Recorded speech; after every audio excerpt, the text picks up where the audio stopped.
السلام علیکم ورحمۃ اللہ وبرکاتہ۔ اعوذ باللہ من الشیطان الرجیم، بسم اللہ الرحمن الرحیم۔ رب اشرح لي صدری ویسر لي امری واحلل عقدۃ من لسانی یفقهوا قولی۔ لیس علیک بذنوبہم، ایک سیکنڈ۔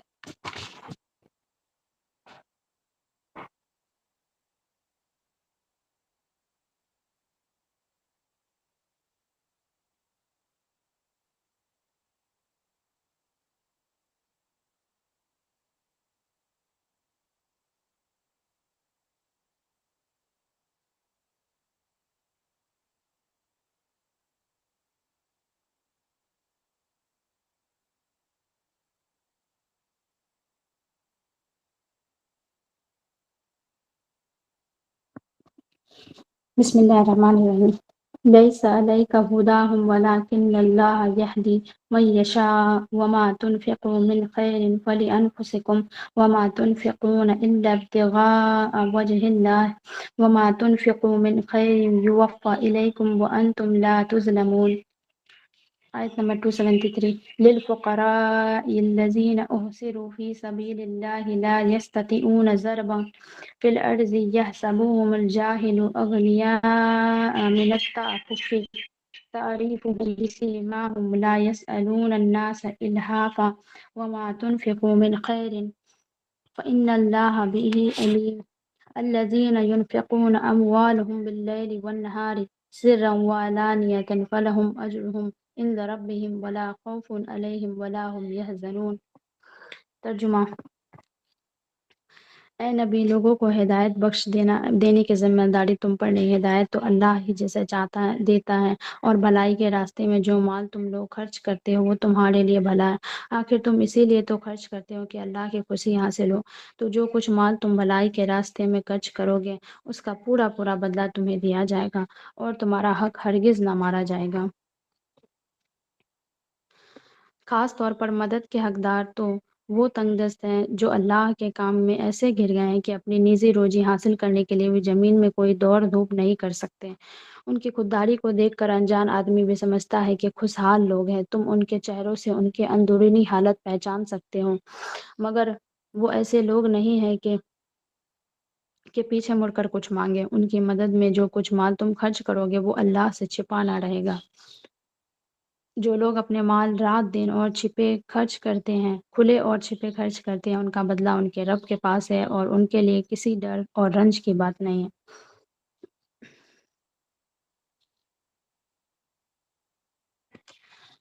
آیت نمبر 272 کی میں بتایا جا رہا ہے۔ اس آیت کا ایک ثان نزول بھی ہے کہ جب صحابہ کرام کافر رشتہ دار کے پاس جب صحابہ کرام کافر رشتہ دار پر مال خرچ کیا کرتے تھے تو ان کو ایمان کی توفیق ملے، تاکہ ان کو ایمان کی توفیق ملے۔ ان کو خیال ہوتا تھا کہ اب پتہ نہیں کافر پر خرچ کرنے کا ثواب ملے گا کہ نہیں، اگر ان پر خرچ نہیں کریں گے تو ہو سکتا ہے یہ اسلام کے قریب نہیں آئے تو کیا ہمیں گناہ ملے گا۔ تو اللہ نے دونوں باتوں کا جواب دے دیا ہے کہ اگر یہ ہدایت پر نہیں آتے ہیں تو آپ کو گناہ نہیں ملے گا، اب آپ کا کام ہے بات پہنچا دینا، لہٰذا اب وہ جو بھی کریں گے وہ ان کے عمل میں ہے، اپنے عمل کا بدلہ انہیں ملے گا۔ اگر آپ ان پر خرچ نہیں بھی کریں گے تو آپ پر کوئی گناہ نہیں ملے گا، آپ کے ذمہ ان کی ہدایت نہیں ہے، اور کافر پر خرچ کرنے پر اللہ کا کوئی پابندی نہیں، اور اگر کافر پر خرچ کریں گے بھی تو ہمیں ہی ثواب ملے گا، ثواب کی نیت سے کریں گے تو یہ ہمارا ہی فائدے ہیں۔ اب یہ نہیں سوچنا ہے کہ اللہ کا نافرمان ہے تو ہم ان کو کیوں کھلائیں گے، کیونکہ جو بھی ان کو لیکن یاد رہے کہ جو بھی ہم ان کو کھلا رہے ہیں وہ ہمارے فائدے کے لیے کھلا رہے ہیں، ان کا ثواب ہمیں ملے گا، ان سے زیادہ ہمیں ملے گا۔ کافر کو جتنا فائدہ نہیں پہنچے گا اس سے کہیں گنا ہمیں فائدہ ملے گا، اور جو بھی ہم کھلا سکتے ہیں اس پر جو بھی ہم خرچ کرتے ہیں تو اللہ نے جو بھی ہم خرچ کرتے ہیں وہ سب اللہ دیکھ رہا ہے، چاہے غیر مسلم ہو یا مسلم ہو، سب پہ خرچ کر سکتے ہیں، لیکن کچھ ان کی ضرورت کچھ باتیں بتائی گئی ہیں۔ تو اللہ نے فرمایا ہے کہ اے نبی، آپ پر ان کی ہدایت فرض نہیں ہے، نبی کے ذریعے قیامت تک آنے والے سبھی مسلمانوں کو یہ بتایا جا رہا ہے کہ آپ پر ہدایت فرض نہیں ہے، ہدایت تو اللہ کے ہاتھ میں ہے، جس کو چاہتا ہے اللہ تعالیٰ بغیر صدقے کے بھی ہدایت دے دیتا ہے۔ یعنی کہ اگر آپ ان کو صدقہ نہ بھی دے تو یہ مسلمان ہو جائیں گے، یا پھر اگر دے بھی دے تو کیا پتہ یہ مسلمان نہ ہو، اور صدقہ دینے سے ہم اپنے فائدے کے لیے صدقہ کر رہے ہیں، کافر کے کو بھی کھلا رہے ہیں تو اپنے فائدے کے لیے کر رہے ہیں، اور جو بھی کچھ ہم مال خرچ کریں گے تو وہ ہمارے فائدے کے لیے، اللہ کی رضا کے لیے ہے۔ تو اگر کافر پر خرچ کریں یا مسلم پر کریں، یہ اللہ کی رضا کے لیے ہے، اور جو بھی ہم مال خرچ کرتے ہیں صرف اور صرف اللہ کی رضا کے لیے کرتے ہیں، اور ہم پر کوئی ظلم نہیں کیا جائے گا، کہ یعنی ہمارا کوئی نقصان نہیں ہوگا۔ یہاں ظلم سے مطلب یہ بتایا گیا ہے کہ ان کا پورا پورا بدلہ ہمیں ملے گا، اور اس میں کوئی کمی نہیں کریں گے اللہ تعالیٰ، ورنہ اللہ ویسے بھی اپنے بندوں پر ظلم نہیں کریں گے۔ اگر اللہ بدلہ نہ بھی دے تو یہ ہمارے لیے ظلم نہیں ہے۔ اور یہاں ایک بات یہ یاد رکھنے والی، غور کرنے والی ہے کہ اگر غیر مسلموں پر بھی خرچ کر سکتے ہیں، لیکن کچھ ضروری کچھ جائز باتیں ہیں جن کو دھیان میں رکھ کر کرنا ہے، جیسے کہ جو غیر مسلم جو میدان جنگ میں ہم سے لڑ رہے ہیں اور اسلام کے دشمن بنے ہوئے ہیں، ان پر خرچ کرنا جائز نہیں ہے، اور یہ قرآن کریم کے سورہ پارہ 28ویں پارے میں بھی بتا دیا ہے کہ جو اسلام کے دشمن ہیں ان پر تم خرچ نہیں کر سکتے، ان کے ساتھ اچھا سلوک نہیں کر سکتے۔ ہاں لیکن جو اسلام کے دشمن نہیں ہیں، صرف وہ دوسرے مذہب کو فالو کر رہے ہیں، تو ان پر خرچ کیا جا سکتا ہے، اور اسلام کی تبلیغ کے لیے کیا جائے تو اور اچھی بات ہے۔ یہاں اس آیت میں ایک اور بات بتائی گئی کہ اللہ کی خوشی حاصل کرنے کے لیے، تو جو بھی مال ہم خرچ کرتے ہیں تو ہمیں اس بات کا پورا یہ ہونا چاہیے کہ ہم جو بھی مال خرچ کریں وہ اللہ کی خوشی حاصل کرنے کے لیے، جب ہم قیامت کے دن اللہ سے ملیں گے تو اللہ کا دیدار کریں گے، اور اللہ کی دیدار، اور وہ کتنا عظیم ہوگا جب ہم اپنے یہ اللہ مال خرچ کر کے اللہ کا دیدار کریں گے، اللہ کی خوشنودی حاصل کریں گے، اللہ کی خوشی حاصل کریں گے۔ تو ہدایت ہمارے ذمہ نہیں ہے، ہدایت اللہ کے ذمہ ہے، چاہے ہم مال خرچ کرے یا نہ کرے، وہ اللہ کے ذمہ ہے کہ اللہ اپنے بندوں کو ہدایت دیتا ہے، یا پھر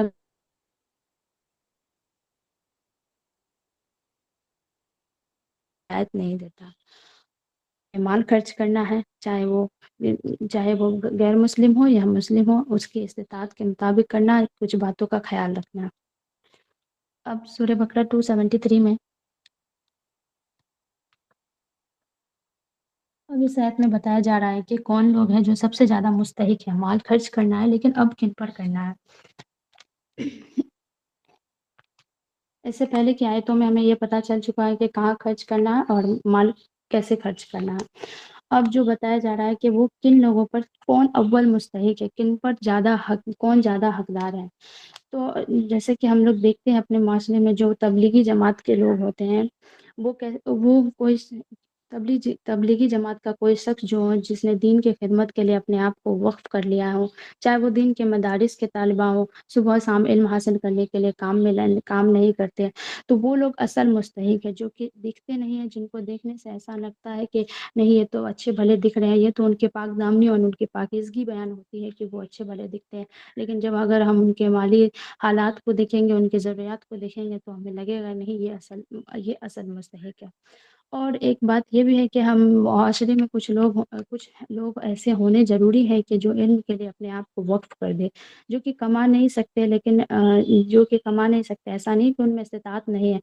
کیونکہ کمانے کے اگر فکر میں لگ جائیں گے تو دین کے لیے علم کون حاصل کرے گا۔ اسی طرح وہ علماء جو اپنے آپ کو دین کی خدمت کے لیے وقف کر دیتے ہیں، تو اس بیس پر نہ وہ کوئی بزنس کر پاتے ہیں نہ جاب کر سکتے ہیں۔ اگر وہ بزنس اور جاب پہ دھیان دینے رہیں تو پھر علم نہیں حاصل کر پائیں، اس میں تھوڑی کمی کوتاہی رہ جائے گی، کیونکہ محنت تو دونوں جگہ لگے گی اس وجہ سے۔ اور وہ شخص جو اللہ کی راہ میں باؤنڈ ہو گیا، جو گھر گیا ہے، تو ان پر خرچ کرنا سب سے زیادہ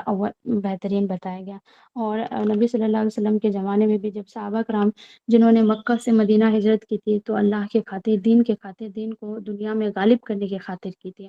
اور وہ وہاں سے سارا کاروبار چھوڑ کر مدینہ آ گئے تھے، اللہ نبی صلی اللہ علیہ وسلم سے حدیث سیکھنے، دین سیکھنے، اور یہاں آ کر وہ رہنے لگے تھے۔ اس طرح سے اللہ کے راستے میں جو بھی باؤنڈ ہو گیا، جو بھی گھر گیا ہے، تو ان پر مال خرچ کرنا سب سے بہتر، سب سے مستحق ہے۔ کیونکہ اب یہاں پہ یہ لوگ جو ہیں یہ مستحق ہیں، جیسے نہیں باقی لوگوں کی طرح نہیں ہوتے ہیں جو مانگتے ہیں، یا پھر مطلب یہ کھلے عام نہیں دکھتے، یہ کھلے عام مانگتے نہیں ہیں، کیونکہ یہ مانگتے نہیں ہیں، کیونکہ ان کے عزت نفس کا خیال رکھتے ہیں، اپنے عزت نفس کا، اور ہر ایک علامت سے اور ایک علامت یہ بھی ہے ان میں کہ یہ کوئی آدمی صبح شام دین کی تبلیغ میں لگا ہے تو ظاہر ہے کہ وہ کچھ کما تو نہیں رہا ہوگا، تو اس کے پاس وقت ہی نہیں ہے۔ تو اللہ فرماتے ہیں جو بھی تم خیر میں سے خرچ کرو گے تو اللہ ان کو خوب جانتا ہے، اللہ نے تمہارے مال میں ان کے علاوہ اور لوگوں کو بھی مستحق بتایا۔ ہاں لیکن سب سے اول مستحق وہی ہے جو اللہ دین کی تبلیغ میں، دین کے کاموں میں لگے ہوئے، جو سامنے سے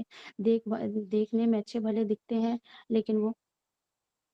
زمین میں دوڑ دھوپ نہیں کر سکتے، مطلب کہ وہ کوئی کام نہیں کر پاتے ہیں۔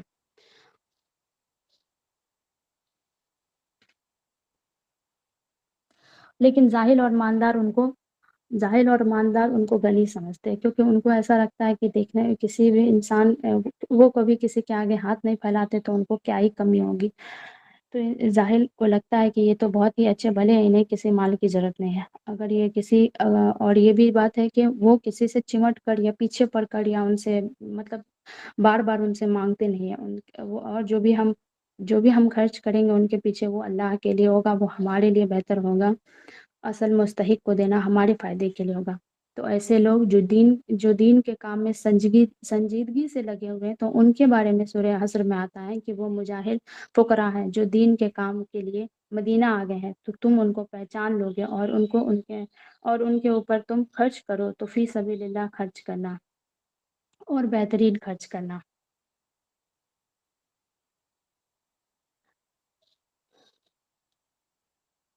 اب ظاہر ہے کہ یہ لوگ دین کے کام میں لگے ہوئے ہیں تو اس کا مقصد دنیا کمانا تو نہیں ہوگا، تو وہ اپنے روپے سے لوگوں کو دعوت تو نہیں دے سکتے، تو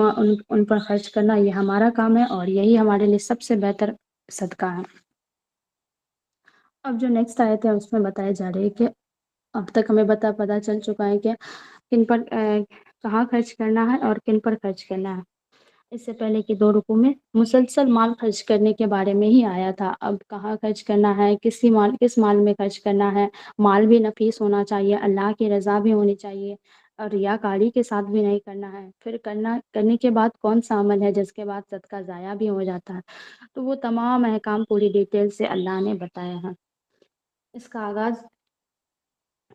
آغاز اس طرح ہوا تھا کہ اے ایمان والو خرچ کرو، پھر اس کے بعد اللہ تعالیٰ نے ساری وضاحت بیان کر دی گئی، طریقہ بھی بتا دیا، اور جب وہ کرنے لگے تو فرمایا کہ اب وہ ایسے لوگ ہیں جو نہ رات دیکھتے ہیں، نہ دن کے خفیہ صدقے دیکھتے ہیں، نہ ظاہری دیکھتے ہیں اور نہ ظاہری دیکھتے ہیں نہ چھپا کر، اب جو موقع مل رہا ہے تو وہ کرتے چلے جاتے ہیں۔ اب ایک حدیث میں بھی آتا ہے کہ نبی صلی اللہ علیہ وسلم نے فرمایا خسارے میں ہے وہ لوگ جن کے پاس مال ہے وہ رات دن خرچ نہیں کرتے، وہ جن کو اللہ نے دیا ہے وہ اللہ کے احکامات پر عمل نہیں کرتے، اور جو عمل کرتے ہیں تو ان پر بھی، اور کچھ لوگ عمل کرتے اور وہ اللہ کے احکامات پر عمل کرنا ہے، لیکن اس طرح نہیں کہ صرف رمضان میں ہی زکوٰۃ کریں، صدقہ کریں، یا پھر کچھ محرم مہینے یا ذوالحجہ میں کر دیے، یا کچھ خاص دن ہے تو صدقہ کر دیے، ایسا نہیں ہے، وہ کوئی ٹائم باؤنڈ نہیں کیا گیا ہے، جس وقت ہو جب وہ یہ نہیں دیکھتے کہ میری کیا حیثیت ہے یا پھر کس وقت مجھے مال خرچ کرنا ہے، وہ رات دن بھی نہیں دیکھتے، جس وقت انہیں صحیح لگتا ہے وہ اسی وقت صدقہ کر دیتے ہیں، رات کے وقت یہ نہیں سوچتے کہ نہیں اب کل صبح صدقہ کریں گے، یا پھر دن کے وقت یہ نہیں سوچتے کہ نہیں یہاں سبھی لوگ دیکھ لیں گے تو چھپا کے صدقہ کریں گے۔ حالانکہ اللہ دلوں کے حال بہتر جانتا ہے، چاہے ظاہری صدقہ ہو یا پھر باطنی چھپا کر ہو، وہ ہمارے دلوں کے حالات جانتا ہے کہ ہم کس نیت سے اللہ کی راہ میں خرچ کر رہے ہیں۔ اور کچھ لوگوں کو ایسا لگتا ہے کہ خوشحال لوگ وہی ہیں، کچھ خوشحالی مال جمع کرنے میں ہے، بلکہ خوشحالی مال جمع کرنے سے نہیں آتی، مال خرچ کرنے سے آتا ہے، اور جب اللہ لوٹائے گا بھی مال، جب ان کا تو اللہ لوٹائے گا پھر اس کے کیا مقابلے ہوں گے، اس کے مقابلے میں کوئی دے ہی نہیں سکتا پھر ہمیں، اور وہ اتنا دے گا کہ وہ ہمارے لیے بہت زیادہ عظیم ہوگا، پھر ہم یہ سوچیں گے کہ کاش ہم نے دنیا میں اور زیادہ مال خرچ کیا کرتے، اور ہم اللہ کے دین میں، اللہ کے راستے میں بہت زیادہ پیسے صدقہ کیا کرتے ہیں، کچھ جمع نہیں کرتے، اور اس دن نہ ہمیں کوئی رنج ہوگا اور نہ کوئی ڈر ہوگا، نہ کوئی خرچ ہوگا۔ تو مال کو مال کے لیے خرچ کرنے کے لیے کوئی وقت مقرر نہیں کیا گیا ہے، اور ان کا بدلہ ہمیں اپنے رب کے پاس ملے گا. ہمیں دنیا میں اس کا بدلہ نہیں ڈھونڈنا ہے کہ ہم نے مال خرچ کیا ہے تو ہمیں یہاں پہ بھی ہمارا نام ہو، یا پھر ہم لوگوں کی آنکھوں میں دکھیں کہ ہم یہ مال خرچ کرنے والے ہیں. اس دن ہم جو بھی دنیا میں خرچ کریں گے وہ ہمارے لیے ہے. ہمیں اللہ تعالیٰ کے گھر میں ان کا پورا پورا اجر و ثواب مل جائے گا، اور اس دن نہ ہمیں کوئی ڈر ہوگی اور نہ کوئی رنج کی بات ہوگی. تو ان تینوں آیتوں کا کنکلوژن یہ نکلتا ہے کہ اول تو اللہ تعالیٰ نے بتا دیا کہ ہدایت تمہارے ذمہ نہیں ہے، ہدایت صرف اور صرف میرے ذمہ ہے. تمہیں دین کے کاموں میں لگنا ہے، دین کی باتیں بتانا، اور چاہے وہ دین پر قائم رہے یا نہ رہے، تمہیں دین کی باتیں بتاتے جانا. بعض لوگ یہ سمجھتے ہیں کہ یہ تو عمل کر ہی نہیں رہا ہے، لیکن یہ ان پر کیوں اتنا زیادہ انہیں کیوں بتایا جا رہا ہے. تو اللہ نے ہمیں دین کی تبلیغ کے لیے بنایا ہے. ہم خود بھی سیکھیں گے اور دوسروں کو بھی سکھائیں گے، اور باقی اللہ کے ذمہ ہے وہ کس سے ہدایت دیتا ہے. اور انسان کی جب تک چاہت نہیں ہوگی کہ وہ ہدایت پر آ جائے تو اللہ بھی انہیں ہدایت نہیں دیتے. تو یہ اللہ کے ذمہ ہے کہ وہ جسے چاہتا ہے ہدایت بخشتا ہے. اور مال خرچ کرنا ہے، یہ سوچ کر مال نہیں خرچ کرنا ہے کہ ہم انہیں دیں گے تو یہ دین پر آ جائے گا اور یہ ان کافروں کو دیں گے، اور اگر کافر دین پر نہیں آئے تو نہیں دیں گے. کافروں کو بھی دے سکتے ہیں، لیکن اس کے کچھ چیزوں کو دھیان میں رکھ کر دینا ہے. ہر ضرورت مند پر مال خرچ کر سکتے ہیں، اور ان کا پورا پورا بدلہ ہمیں اللہ تعالیٰ ہمیں روز قیامت ہمیں عطا کر دے گا. اور جب ہمیں اس دن اپنے مال خرچ کرنے کا بدلہ ملے گا تو ہم یہی سوچیں گے بار بار کہ اللہ نے ہمیں تھوڑی مہلت اور دی ہوتی تاکہ ہم اور خرچ کیا کرتے ہیں. اور نیکسٹ آیت میں بتا دیا گیا ہے کہ کہاں خرچ کرنا ہے، کن پر سب سے زیادہ بہتر رہے گا خرچ کرنا. تو وہ اول مستحق وہ لوگ ہیں جو دین کے کاموں میں لگے ہوئے، دین کی تبلیغ میں لگے ہوئے ہیں. وہ دنیا میں چل پھر نہیں سکتے ہیں، وہ کوئی کام نہیں کر سکتے. اور یہ دیکھنے کی بھی بات ہے کہ وہ لوگ جو صبح شام دین کے کام میں لگے ہوئے، تبلیغ کے کام میں لگے ہوئے، انہیں کہاں ہی وقت ملتا ہوگا جو وہ کما سکتے ہوں گے. تو یہ ہمارا کام ہے کہ ہم ان کو ڈھونڈیں، ہم ان کو پہچانیں کہ جو اول مستحق ہیں ان پر سب سے پہلے ہم خرچ کریں. ہاں باقی لوگ بھی ہیں، لیکن سب سے بہتر جو ہے ان پر خرچ کرنا ہے، ان کو صدقہ دینا ہے، ان کی ضرورتوں کو دیکھنا ہے. اور آخر میں اللہ تعالیٰ نے بتا دیا کہ کوئی ٹائم باؤنڈ نہیں ہے. تم رات دن جس وقت چاہو، کھلے چاہو یا چھپا کے، جس وقت بھی چاہو تم صدقہ کر سکتے ہو، مال خرچ کر سکتے ہو. اور کیونکہ تمہیں اس کا اجر اللہ سے ملے گا، اللہ تمہیں اس کا اجر عطا کرے گا. اور جب اللہ عطا کرے گا تو پھر وہ کتنا ہی عظیم ہوگا. اس وقت پھر ہم یہ سوچیں گے کہ اللہ تعالیٰ نے کیا ہی بہترین اجر ہمیں عطا کیا ہے. ہم گمان بھی نہیں کریں گے اس بات کا. تو اس لیے وقت مقرر نہیں ہے. اور جو لوگ یہ سوچتے ہیں کہ مال جمع کر کے ہم